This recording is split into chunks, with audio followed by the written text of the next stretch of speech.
नमस्कार दोस्तों, मैं हूँ मनविंदर और आपका सभी का बहुत-बहुत स्वागत है। बिहार में 2024 के लिए शिक्षा विभाग ने छुट्टियों का एक कैलेंडर होता है, वो जारी किया है। लेकिन मुझे लग रहा है कि इस कैलेंडर पे बात करने से पहले ये ज़रूरी है कि मैं आपसे शेयर करूँ, देश के लिए जो नियम बने हुए हैं, उनको दरकिनार करके अगर किसी दिन आप ये सुने ना कि बिहार में शरीयत के कानून लागू कर दिए गए हैं, तो आप हैरान मत होइएगा, क्योंकि अब बिहार का शासक मियाँ नीतीश कुमार है। उनके सहयोगी तेजस्वी यादव भी उसी कैटेगरी में हैं। बड़ी हैरानगी की बात है और कहूँ कि क्या हो गया है, यानी कि श्री राम से बड़ा कोई आइकॉन है क्या देश में? आप बताइए मुझे, श्री राम से बड़ा कोई आइकॉन है देश में? और अगर मैं बात करूँ जो धार्मिक ग्रंथ है, अगर सिखों के पवित्र गुरु ग्रंथ साहिब की बात करूँ, तो उसमें कई करोड़ बार श्री राम का नाम अंकित है और इसका ज़िक्र मैंने इसलिए किया क्योंकि बिहार सरकार ने जो कैलेंडर स्कूलों का जारी किया है, उसमें रामनवमी की छुट्टी को काट दिया गया है। गज़ब कर दिया नीतीश मियाँ ने। समझ में नहीं आ रहा कि इसके पीछे किसकी बुद्धि चल रही है। नीतीश मियाँ पगला गए हैं या फिर लालू यादव की ये सब बुद्धि है। यानी कि बिहार सरकार ने एक बार फिर हिंदू पर्व, त्योहारों की छुट्टियों लाइक जन्माष्टमी, रक्षाबंधन, शिवरात्रि ये सब जो छुट्टियाँ होती हैं, स्कूलों में रद्द कर दी हैं। एक तरह से हिंदुओं को जातियों में बाँट करके अल्पसंख्यकों का तुष्टीकरण साफ-साफ नज़र आ रहा है। हालाँकि मैं आपको बता दूँ कि जब उन पे थू-थू होती है, तो उन्होंने इस पूरे जो रद्दो-बदल हुई है, उससे पीछे हट गए हैं। उन्होंने कहा है कि मुझसे गलती हो गई है, यानी कि वो बैकफुट पे आ गए हैं। लेकिन जो उन्होंने कहा, जो उन्होंने किया, क्या सोच के किया? अब आप देखिए अगर एप्रोक्सिमेटली बिहार की आबादी की बात करूँ, तो वहाँ की आबादी 13 करोड़ है। इसमें से 81.99% हिंदू हैं और 17.70% मुस्लिम्स हैं, जबकि जो दूसरे धर्म हैं, उनके लोगों की तादाद महज़ 0.31% है। और जो छुट्टियों का हाल किया है नीतीश सरकार ने, अगर मैं शिक्षा विभाग की बात करूँ, तो वो भी तो नीतीश कुमार ही देख रहे हैं।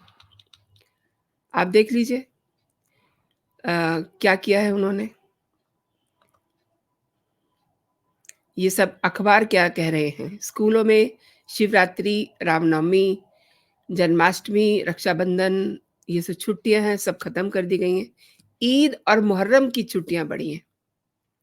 अब दोस्तों मैं आपसे ये सवाल करती हूँ कि ठीक है, ईद, मुहर्रम की 2 छुट्टियाँ और बढ़ा दीजिए, लेकिन आबादी के हिसाब से जो बच्चे स्कूल में जा रहे हैं, उनकी छुट्टियों में कटौती क्यों की गई है? श्री रामनवमी की छुट्टी में कटौती क्यों की गई है? शिवरात्रि, रामनवमी, जन्माष्टमी, रक्षाबंधन ये सब छुट्टियाँ हिंदू बच्चे इन पर्वों को कैसे सेलिब्रेट करेंगे? और क्या तो उनके माता-पिता उनको इनके बारे में बता पाएँगे? समझ से परे की बात है अ, सरकार ने साप्ताहिक अवकाश शुक्रवार का जो साप्ताहिक अवकाश है, उसको आधिकारिक रूप दे दिया है। यानी कि जुम्मे के रोज़ स्कूल बंद रहेंगे, इतवार के दिन स्कूल खुले रहेंगे। कुछ स्कूलों में तो पहले से ही जुम्मे के रोज़ वहाँ अवकाश रहता है। कभी इसने किसी पे बात नहीं करी है, कभी भी इस मुद्दे पे वहाँ कुछ भी हो सकता है। लेकिन सोचने की बात है कि जब वहाँ 12% से कम मुस्लिम हैं, तो वहाँ के हिंदू बच्चे, हिंदू छुट्टियों से क्यों वंचित रहें? उनकी छुट्टियों को क्यों कंसीडर नहीं किया गया? हिंदू बच्चे रामनवमी पर भी क्या स्कूल जाएँगे? ये एक बहुत बड़ा सवाल है। हालाँकि अब इस पे बहुत सारे लॉजिक दे रहे हैं, नीतीश कुमार भी और तेजस्वी यादव भी। हर स्टेट में हर साल छुट्टियों का जो कैलेंडर होता है, उस पे एक नज़र मारी जाती है। कुछ अगर ज़रूरत हो तो फेर-बदल किया जाता है, लेकिन जो छुट्टियाँ होती हैं, उसमें कोई फेर-बदल नहीं होता है। कोई ऐड ऑन करना है तो वो कर सकते हैं या फिर जो दूसरी छुट्टियाँ होती हैं, उन पे कंसीडर किया जाता है। लेकिन जो एक फेस्टिव कैलेंडर होता है, उसमें कोई कटौती नहीं होती। एक तरफ हिंदू त्योहारों की छुट्टियाँ कम कर दी गई हैं, तो दूसरी तरफ ईद, मुहर्रम की छुट्टियाँ बढ़ा दी गई हैं। अब इस पे दिल और दिमाग में एक सवाल तो उठता ही है कि ऐसा क्यों किया है? 2023 में सरकारी स्कूलों में रविवार सहित 64 दिन की छुट्टी थी। उर्दू प्राथमिक, मध्य और माध्यमिक, उच्च माध्यमिक और मकतब रविवार को खुले रहेंगे। इन जगहों पे साप्ताहिक अवकाश शुक्रवार को होंगे। ये एक उन्होंने आदेश निकाला है और इतना ही नहीं, मुस्लिम बहुल इलाकों में चलने वाले जो दूसरे सरकारी स्कूल हैं, वहाँ भी वीक ऑफ जो है अब शुक्रवार को रख सकते हैं। इसके लिए उन्हें केवल जिलाधिकारी को सूचित करना होगा, उनसे अनुमति लेनी होगी। और 2024 में सरकारी स्कूलों के लिए नीतीश सरकार ने छुट्टी का जो कैलेंडर जारी किया है, उससे ये पता चलता है। मैं बार-बार ये जो छुट्टियों का जो दिवस है, इनके नाम क्यों ले रही हूँ? क्योंकि रामनवमी, जन्माष्टमी, महाशिवरात्रि, रक्षाबंधन, ये ऐसे पर्व हैं, जिन्हें हम बहुत बड़े पर्व का नाम दे सकते हैं। रक्षाबंधन, महाशिवरात्रि, जन्माष्टमी, रामनवमी, ऐसी छुट्टियाँ हटा दी गई हैं और बकरीद और मुहर्रम पर छुट्टी 1-1 दिन के लिए और बढ़ा दी गई है। ये कैलेंडर बिहार के कक्षा 1 से लेकर के कक्षा 12 तक के लिए विद्यालयों में लागू होगा। 2023 में तीज पर 2 दिन और ज्योतिया पे 1 दिन की छुट्टी थी, जो अब नहीं मिलेगी। और आप सब जानते ही हैं कि ज्योतिया बिहार में एक बड़ा पर्व है, लेकिन उसको भी कट कर दिया। दीपावली पर मात्र 1 दिन की छुट्टी दी गई है। राज्य में इससे पहले अशोकाष्टमी और अंतिम श्रावणी की भी छुट्टी होती थी, लेकिन उसे भी रद्द कर दिया गया है। और भाई दूज और मकर संक्रांति जैसे त्योहारों की कोई छुट्टी नहीं होगी। इसके विपरीत 2024 में बकरीद की 3 दिन की छुट्टी, जबकि मुहर्रम की 2 दिन की छुट्टी होगी। ये छुट्टी पहले, यानी कि 2023 तक, ये मुहर्रम पे 2 छुट्टी होती थी और 1 छुट्टी ईद पे होती थी। इसमें इज़ाफ़ा किया गया है, साथ ही ईद की छुट्टी भी 3 दिनों की होगी। शब-ए बारात और चहल्लुम जैसे मुस्लिम त्योहारों के साथ नए कैलेंडर में मुस्लिमों के टोटल जो छुट्टियाँ हैं 6 फेस्टिव की 10 दिन की कर दी हैं।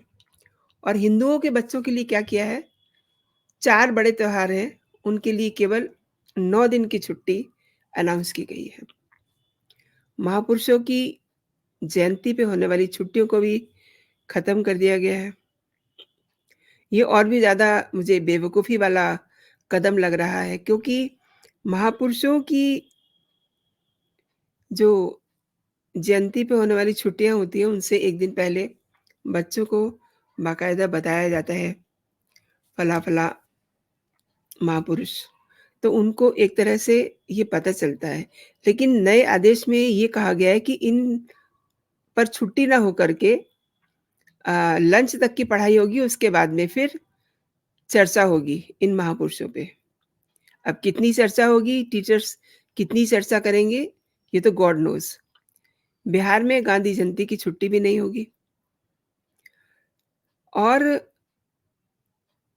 बीजेपी ने नीतीश मियाँ के इस कदम को इस्लामिक रिपब्लिक ऑफ बिहार बताया है। बिल्कुल ठीक बताया है क्योंकि वो दिन दूर नहीं है जब वहाँ पे वो इस बात की भी हिमायत करेंगे कि यहाँ पे शरीयत लागू कर दिया जाए। क्योंकि पिछले दिनों बहुत सारे ऐसे काम हुए हैं नीतीश के ज़रिए,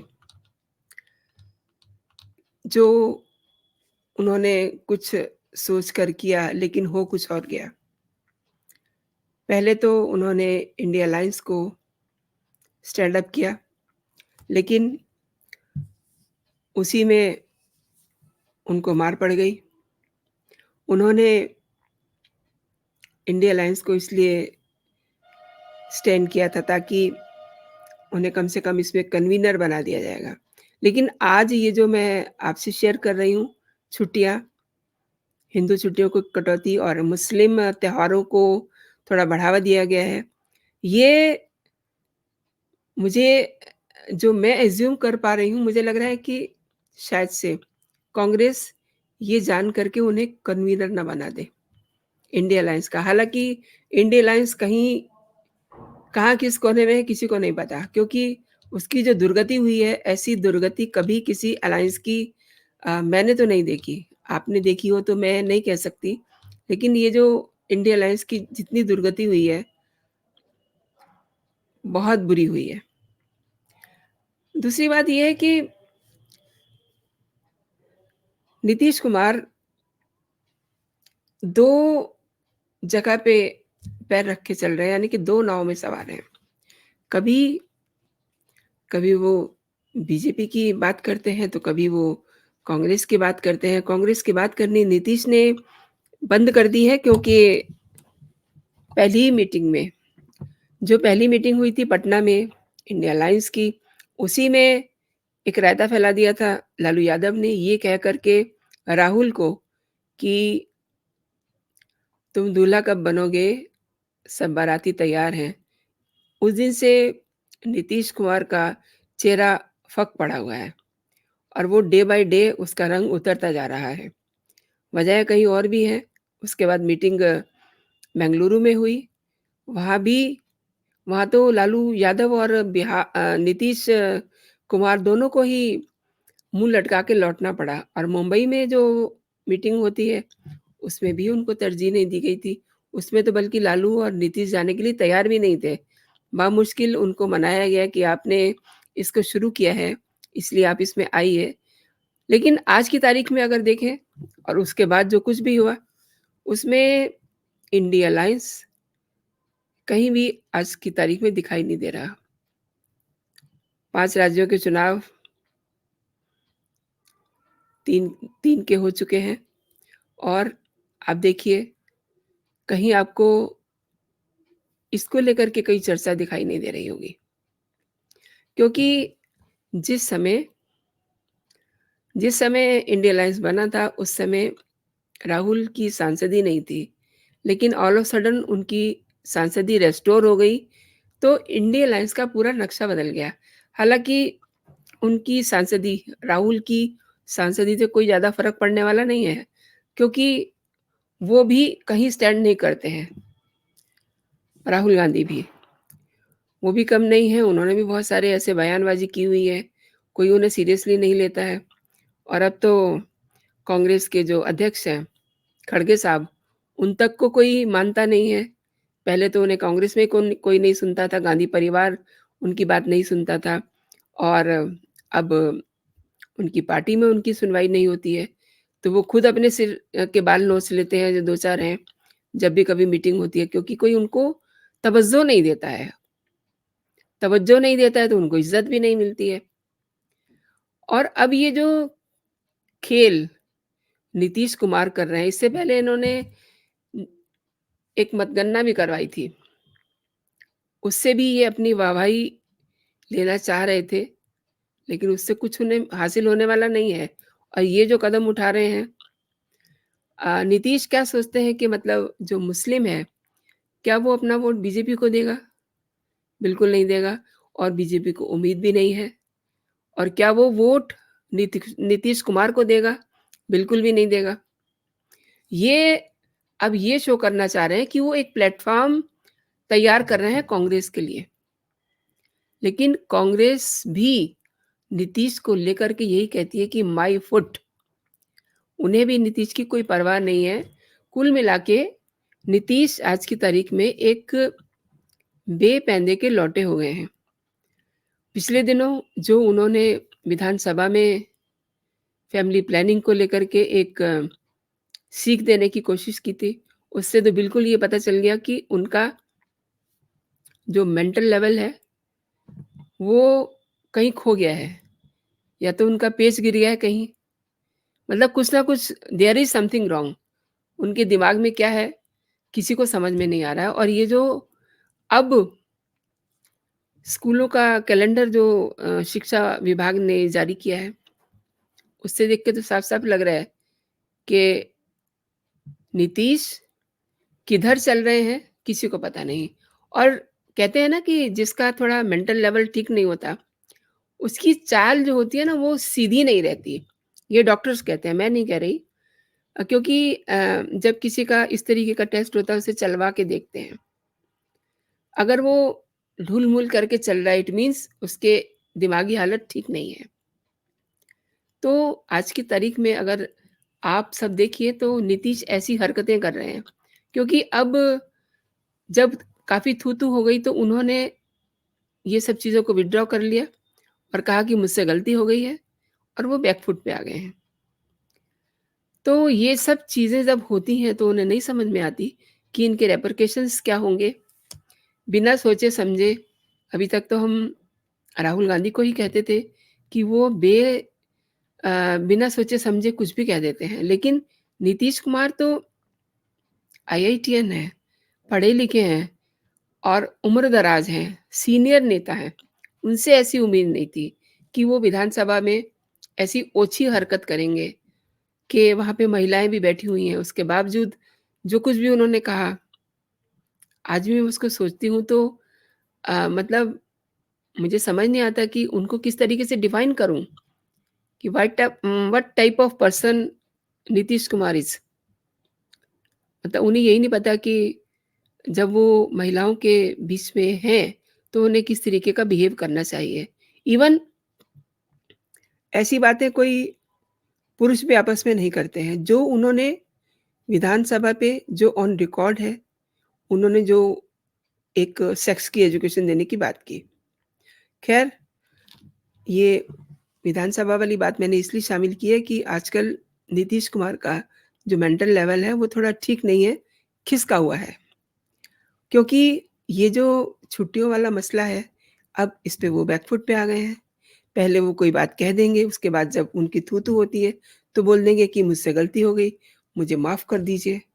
हाथ जोड़ के बाकायदा वो माफ़ी माँगते हैं, सिर झुका के माफ़ी माँगते हैं। तो ऐसा वो अक्सर करते रहते हैं। अब बहुत दुःख होता है, जब इस तरीके की बातें करते हैं। बीजेपी ने उनकी इस हरकत पे कहा है, इस्लामिक रिपब्लिक ऑफ बिहार। अब छुट्टियाँ भी तो देखिए, छुट्टियाँ भी तो उन्होंने हिंदुओं की सारी खत्म कर दी हैं और मुस्लिम्स की ईद, मुहर्रम सब छुट्टियाँ बढ़ा दी हैं। तो उनकी बुद्धि को कोई क्या कहेगा? वो खुद से ही अपनी एजतेसी करवा रहे हैं। तो दोस्तों आपने पूरा वीडियो देखा। अ, आपको मेरे कंटेंट कैसे लग रहे हैं? और ये जो हरकत की है नीतीश बाबू ने, हिंदुओं की छुट्टियाँ कर्टेल करके, उसे आप किस तरीके से देखते हैं? मैं चाहूँगी कि आप इस पे अपनी टिप्पणी ज़रूर दें। और दूसरी बात, अगर आपको मेरे कंटेंट पसंद आ रहे हैं, तो आप मेरे चैनल को सब्सक्राइब कर लीजिए। एक और बात, ये वीडियो अगर आपको अच्छा लगा है, तो आप लाइक ज़रूर कीजिए। दोस्तों लाइक करेंगे, तो मुझे लगेगा कि आप मेरे काम को पसंद कर रहे हैं, मेरी मेहनत को आप पसंद कर रहे हैं, मेरे चैनल को आप पसंद कर रहे हैं। और ये चैनल मेरा चैनल नहीं है, आप ही लोगों का है और आप ही लोगों के सहयोग से मेरा चैनल आगे जा सकता है। तो आप अपना स्नेह बनाए रखिए। आज के लिए इतना ही। आप अपना और अपनों का ख़्याल रखिए। मौसम बदल रहा है, ठीक से कपड़े पहनिए, गरम कपड़े पहनिए। जो नॉर्थ के लोग हैं, वो इस बात को समझ रहे होंगे कि अब सर्दी पड़नी शुरू हो गई है। तो अपना ख़्याल रखिए, अपनों का ख़्याल रखिए।